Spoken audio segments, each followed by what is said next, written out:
অবিলম্বে ত্রিপুরার কারা দপ্তরের শূন্য পদ পূরণের দাবি চাকরি প্রার্থীদের।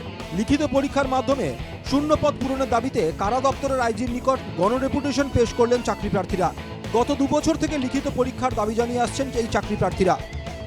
2022 সালে ত্রিপুরার মন্ত্রিসভার বৈঠকে কারা দপ্তরের 249টি জেল ওয়ার্ডেনের পুরুষদের পদে নিয়োগের সিদ্ধান্ত নেওয়া হয়েছিল।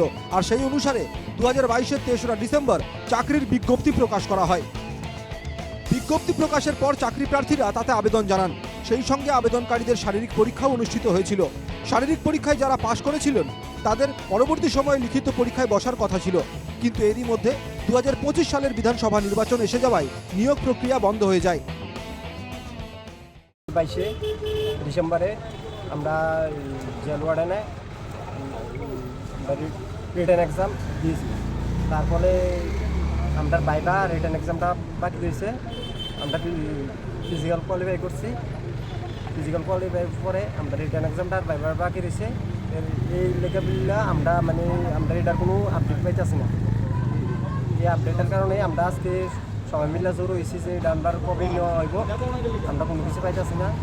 এটা যাতে অতি শীঘ্রই যাতে আমরা রিটেন এক্সামটার বাইবাটা যাতে নেওয়া হয়।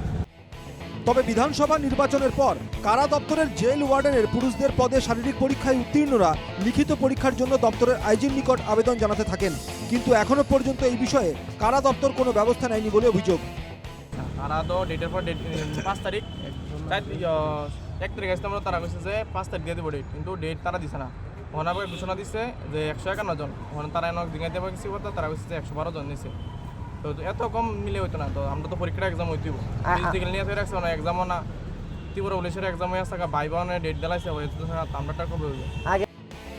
এই পরিস্থিতিতে শারীরিক পরীক্ষায় উত্তীর্ণ চাকরি প্রার্থীরা মঙ্গলবার কারা দপ্তরের আইজির সঙ্গে দেখা করে একটি গণডেপুটেশন পেশ করেন এবং অবিলম্বে লিখিত পরীক্ষার মাধ্যমে 249টি শূন্যপদ পূরণের দাবি জানান। তাছাড়া ত্রিপুরার মুখ্যমন্ত্রী প্রফেসর ডক্টর মানিক সাহা এবং কারা দপ্তরের মন্ত্রী শান্তনা চাকমার হস্তক্ষেপের প্রার্থনা করেন চাকরি প্রার্থীরা।